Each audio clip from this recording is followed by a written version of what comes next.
welcome to this week's edition of Hawk Talk. My name's Parker Robinson, and I'm joined by Coach Stanton. It's been a few weeks since we caught up with you, but since then you guys went on the road to Dakota State and got a big conference win, kind of the de facto conference championship there, 28-25.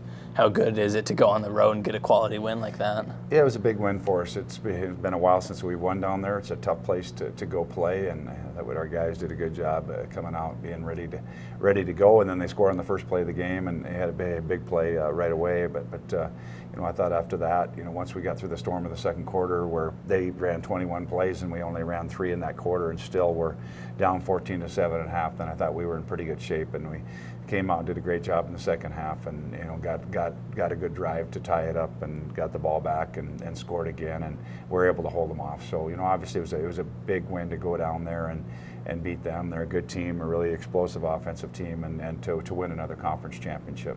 Yeah, definitely. And in a game that close, there's so many plays that could have made the big difference. But two that stand out on scoring plays: Tommy Cease's 2 blocked field goals to eliminate 6 points for the Trojans. How good was the defense overall that day? Yeah, that was really big for us, because they had a couple long drives, and I think even in that second quarter they had a couple drives and ran a lot of plays, but they only had 7 points. And of course, one of them was big. Like you said, we had a couple stops, but we also had that blocked field goal, and then the other blocked field goal when we get up 11 as well. And I think those were big plays. And I also thought another big play was Carson's big run there in the third quarter. Yeah, definitely. And even on the special teams there, you had Hunter Johnson trot for a first down on the fake punt. Talk about just kind of the momentum of that moment there. Yeah, he's got good speed, and we thought we could do that, because they were with what they were doing scheme wise, they were overloading. So we actually just had him just run out the backside, and actually kind of slipped a little bit at first and thought it wasn't going to work, and then once he got his footing, it was there, and it was a big lift for our team to get that. It was a tie game at that point, and we get 20-yard gain out of it, and then we took it in to go up, and then we never trailed after that. So that was a big momentum switch in the game with the fake punt. Yeah, definitely. And then they kind of closed the gap towards the end. And what was your thought as that ball on the onside kick was in the air? I thought they had it. I thought that Opdahl went up, and it looked like he had it. I mean, the kid made a perfect kick. He couldn't have been any better on the kick, and you saw him go up and get it, and thought he did. But a couple of our guys, got in there and punched it out, and Paxton ended up recovering it, and we got out of there. But we were very fortunate, because they had a perfect kick, and they're a scary team. Giles is a really, really good quarterback, and just does hard to bring down and hard to sack, and keeps the plays going. And we were fortunate to come out of there and win. But it was a great team effort. Yeah, definitely. And then moving forward from that, you guys took a bye week late in the season. How is that to kind of rest and heal the team? It was good to get some guys healed up. We kept a lot of guys out of the action during that bye week, and really had our young guys go a lot, and had our twos go a lot, and just gave ourselves the chance to get healed up for the most part during that bye week, and gave the guys some time off, just to get the batteries recharged, and then come back from Mayville. Definitely. In that Mayville game, you had another chance to get those twos and some of those younger guys some opportunities, jumping out to an early lead and kind of getting some of those reserves in. Most definitely. That was really nice to be able to do that. I think our guys played a great first half. We obviously got on the board right away, and did some big things. And then once we got that big lead at halftime, actually even before halftime, once we got at 42-0, then it was just really nice to get, not only to get our guys out, but also, play a lot of our other guys who work hard and do a great job in practice and those things. So it was really a really nice way to play all those guys in the second half, and everybody that was eligible could put on a uniform, played a lot, and did a good job. Scored some points and held them down. So it was a good win and good way to finish the year. Yeah, definitely. And you had Hayden Gibson under center for the first quarter and a half, still tallied 200 yards, 4 touchdowns. Talk about not just that performance, but over the season, kind of setting the standard. Yeah, he's been very steady. He's very, very smart, and set the school record for passing this year, and already, and set that in the Dakota State game. I think he just does a good job of distributing the ball and getting it out to whoever is there. with our RPO game and throwing the ball. And some games it might be Seth or or Dylan or whoever it will be, Nick Cottre or Chase. He just does a good job of finding the open guy and distributing the ball out, and he's very, very efficient with what he does. He's a good player. Yeah, definitely. And to the observer on the sideline, he seems very calm and collected all the time. Would you say the same? Oh yeah, most definitely. He's got that demeanor about him where he's not going to get rattled and get fired up that way. He's got a good leader and leads in a different way. He's not going to scream and yell, but he's got a good demeanor to him. And what you need that as a quarterback or any position, you got to have a short memory, and he's got to go on to the next play. And I think he does that. But he studies the game and he's very efficient at what he does. Yeah, and you guys tallied 9 offensive touchdowns, coming from 8 different individuals, running back, wide receiver, all over the place. How does that feel? It was nice to be able to get everybody involved, and you get a defensive touchdown out of it too, and get a lot of players the football, and once again it was just a good team thing to like I said, have everybody play and have a lot of different guys have an opportunity to gain some yards and catch some balls and be able to rest some guys too. Yeah, definitely. And then you guys scored 70 points. We were talking about a little bit before. The second most points in program history, behind 72 that was set in 1934 against Bottineau. It's got to be, you got to feel like things are clicking well going in. Yeah, they're doing a good job. The only thing I told the guys after the game is now they can blame their coach for someday when they could have the school record for points and they took a knee at the 5-yard line. But that's the. But yeah, it was it was really good to get the points, and I think we executed well, and I don't think we didn't drop off with whoever came in. I think we played at a high level with the 1s or 2s or 3s, whoever it was, and that was nice to be able to finish that way in the regular season. Yeah, definitely. And then looking forward beyond that, Southern Oregon coming up this weekend, big game obviously, and an opponent that you aren't as familiar with in the Frontier Conference, but what have you seen so far? Well, they're a good team. The Frontier Conference is a good conference, and they're offensively, they're more of a fast break type offense. They're going to get up and run plays really quickly and get the ball downfield. And their quarterback is a veteran guy who's played a lot, and he's got some receivers that are very fast and a very solid running back and offensive line. And they went through the Frontier Conference undefeated, so obviously they're a good team and do a very good job, and they're very efficient offensively, and then defensively kind of the same way. They're very fast on defense and athletic in the secondary and at linebacker, and just a very good team. But you get into the national playoffs, and all the teams are going to be very good teams there, and all the teams belong there, and we're just looking forward to the opportunity. Yeah, definitely. One common opponent both of you guys have faced is Rocky Mountain College. We won by 14, 16, something like that. They only won by 1. Rocky later in the year, obviously. But what do you kind of learn about from watching tape of a team? What you learn watching the tape on them is that they just have the ability to score in bunches. And I think the teams that have just done a good job of limiting the big play, the ones that do a good job. Like we're watching film with them in Western, and Western for a lot of the part did a good job, and then all of a sudden there's just 2 long pass plays, and then there you go, and that's kind of what they do. And if you look at Rocky, what they did, they limited those big plays, and then that's kind of what Southern Oregon's going to do. They're going to take some shots downtown, and you better be ready to play against them. Yeah, definitely. And so going into that game, without giving too much away, what would be the 3 keys you want to see from your team? Well, I think we have to, obviously execute, well offensively. I think that's, one, offensively and defensively. I think our execution has to be good. I think second thing is, we have to run some plays, offensively. They're going to be very fast and with their plays and getting off 15, 20 seconds at a time, and they're going to get their plays off quickly, and they're not going to use as much clock. So I think it's just using that clock time and doing that. And I think then I think the second or third thing kind of combined would be the turnover battle, like it is every game, but just limiting big plays. Limiting those plays where long pass plays and things like that, and making them earn anything to get there. And then offensively the same way, not having those negative things and happen, and just be efficient with what we do offensively. All right. Well, thanks for joining us again, Coach. Yeah. Best of luck this weekend. Yeah. Safe travels. We'll be back with a couple of your players coming up here on Hawk Talk.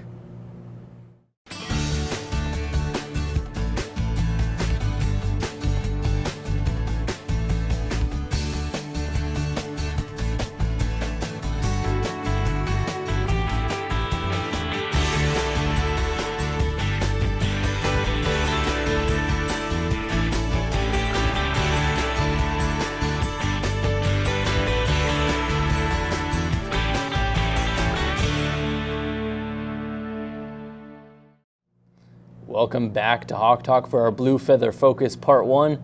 The Blue Feather Athletic Association is the funding body of the DSU Heritage Foundation, supporting athletics, bringing student athletes like Steven in from all over the world. But tell us a little bit about your journey ending up here at Dickinson State. I'm from a small town in Buffalo, South Dakota. Just grew up a ranch kid and just grew up in a strong football tradition and just wanted to continue it on here at Dickinson. Yeah, definitely. And you've been a part of the program for 4 years now. What has that time meant to you as a whole, just being a part of the family? I mean, when you come in as a freshman, you're a little skittish, you're a little nervous to meet everybody, you're worried about how you fit in. But I mean, since I've got here, I mean, everyone's taken me in, and I haven't really had a problem with anybody. Just paved the way, the older guys, and basically just they paved the way and showing how it's supposed to be as a Hawk. Everyone kind of, when you get here, you're nervous, and then the older guys bring you in and really make you feel part of the family. Yeah, definitely. And then in the last couple of years, you've been one of those older guys, one of the mentors on the team. How do you take that role? You just try to really set an example. I mean, anywhere from in the weight room to on the practice field, even in the classroom, you just try to set an example for the younger guys, and just kind of show them the way that this program works and this is how it runs, and you have to do those things in order to be successful. Yeah, definitely. And how has your experiences the last 2 years going to Montana Tech, how do you feel like that experience has built you as leader and to kind of give advice to those younger kids? I mean, experience definitely helps, especially in the playoffs. You get into those hostile environments, and the game's built on a lot of emotions. There's a lot of swings back and forth, so really you just got to learn to keep your composure under, no matter what happens, you just got to move on to the next play. And there's going to be runs. I mean, if you give up a big play, you just basically got to strap it up and go play the next one. Yeah, definitely. And this year you're playing on one of the best defenses in the country, top 10 in points against per game. So, how do you guys all click, linemen, linebackers, and secondary? It seems like everything's going really well. Basically, when we get our game plan, we just try to execute everything. That comes from time in the film room, time in the meeting room, at practice. We just want to make sure we execute everything perfectly and crisp and have good communication and just basically play together. If someone messes up, we got to pick them up and make up for it, and just try to keep the communication at 100% and just try to get off the field. Yeah, definitely. And it seems like there's kind of a bend, don't break mentality to this defense, and we saw that at Dakota State, getting pushed back on some long drives, but coming up with big stops. Do you see that too? Yep. Dakota State had the ball most of the game, and really it got down to they'd get a few big plays on us, and we'd just have to regroup and pick each other up and come back and get a stand. And I know we stopped them a few times, stopped them once on 4th down, I think, and then Tommy came up with 2 big block field goals. So, definitely bend, don't break mentality. Yeah, definitely. And, as you go on these big road trips with teams, it's not always about the game. It's about that, bond with your teammates.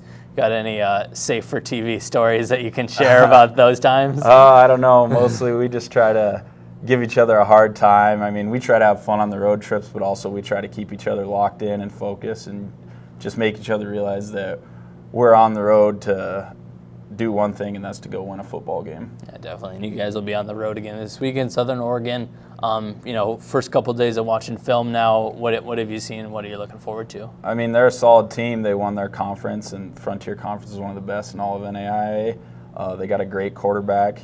He likes to run around and throw it up and try to get some big plays, and they have a number of good receivers that can do some good things, got a couple good backs, and a very solid O-line. Yeah, definitely. And playing with a really good secondary, Kane Boshi, Matt Vandenbosch, all those guys. How does that help you as a lineman, giving you a lot of time to get to the quarterback? I mean, it makes our job a lot easier knowing we have good guys on the back end, and we just got to stay locked into what our job is, and that's getting pressure on the quarterback to make their job easier and making the quarterback make fast decisions and get the ball out quick.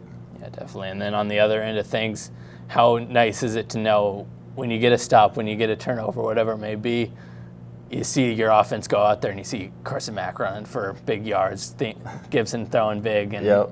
The offense has definitely been big this year. I mean, just as a whole team, I think we've definitely came together a lot better, and it's just nice knowing that when we get off the field that our offense is going to go down and do something with it.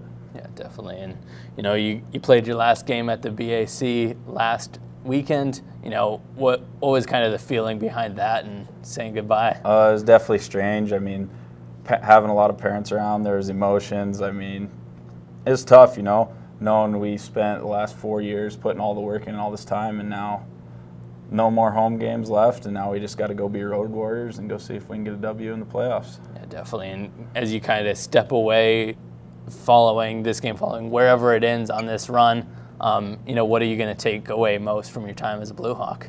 Just from everything I've learned, just basically how football's taught me to be a better person and a better man. I mean, you come to school, come to college, and you think you don't really have to go to class. You just kind of got to get by and do everything football, and then you kind of get older and you realize how important those things are and how they keep a team moving and a team together, and definitely just all the relationships you build. And I just really think that playing college football has really helped me grow as a person.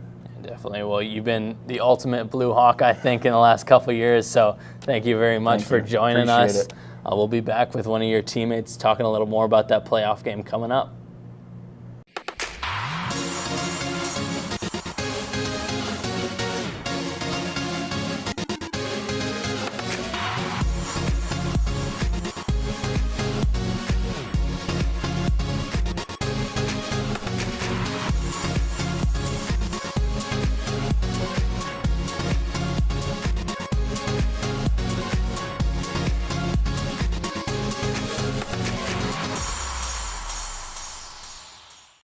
Welcome back to HawkTalk for another Blue Feather Focus.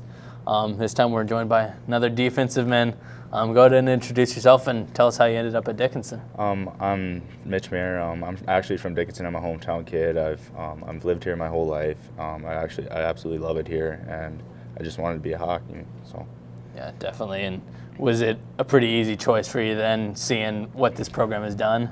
It was really tough. I had some other schools looking at me when I wanted to come here, and then Coach Stanton was always harping on me. He's always calling me and stuff, and I don't know, it just felt really personal when he was trying to contact me and stuff like that. And one of my things is I kind of wanted to stay close to home before coming to college and stuff like that.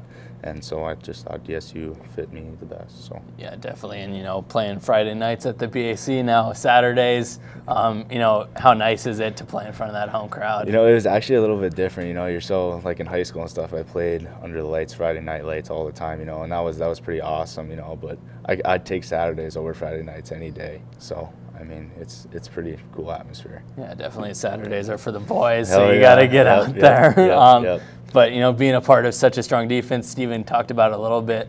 How fun is it, being around so many good players? It's fun. We all know our job and our role. I mean, we know what we have to do, what the task is at hand each week. We trust each other. I think that's a big thing. You got to trust the guy that's across from you or beside you.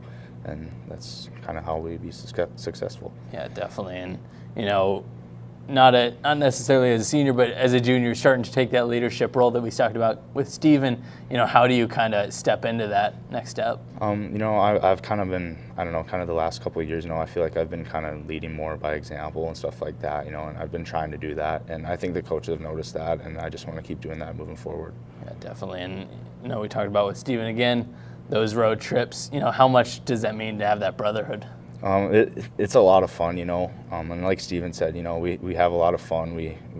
But we know what it's a business trip. We know what we have to do to get a W, and that's basically the task. Yeah, definitely. And what are you looking forward to this weekend? Getting an opportunity.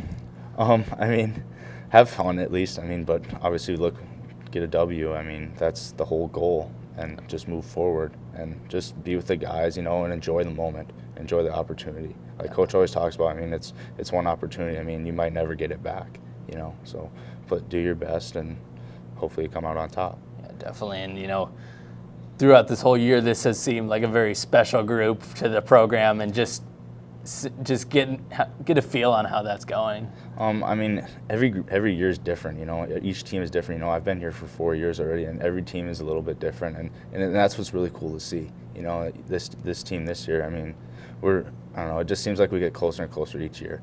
You know, I don't know. That's just how it is. Yeah, definitely. Do you think that has contributed to the success on the field? Yep. I mean, just that bond. I guess. We talk about family all the time. We talk about it every day. I swear we do. And that's how we get close. And I don't know. It's just the way it is here at Dickinson State. I mean, it's pretty cool. Yeah, definitely. And in your time here, what are you kind of going to cherish the most going into your senior year? Kind of exactly what Stephen talked about. I mean, college football isn't really about playing football all the time. You know, it changes your life. I mean, it kind of, I don't know how to explain it, I guess. It makes you, I don't know, a better person. You know, you give back to your community and stuff like that, and it sets your life, whatever your life is down the road. It's pretty cool. Yeah, definitely. And you'll get to play in front of your family this weekend in Southern Oregon. How special is that for them to be able to travel out? I mean, there? It's pretty special. I mean, I don't think they ever miss a game. So I mean, I'm thankful for that and stuff like that. And I'm thankful for all the parents. I mean, we have awesome fans. You know, we travel really well, and I mean, that's what's awesome about Dickinson State. I mean, our fans are awesome. Yeah, definitely. Well, thanks for coming on, Mitch. All right, thanks. Yeah, like he said, a big thanks to all those who have contributed to the travel funding for this big trip. Like Coach Stanton said, it's been a huge part of this game coming up. DSU Blue Hawk football Saturday in Southern Oregon. If you're watching this Saturday on Consolidated, stay tuned right here. Game's coming up.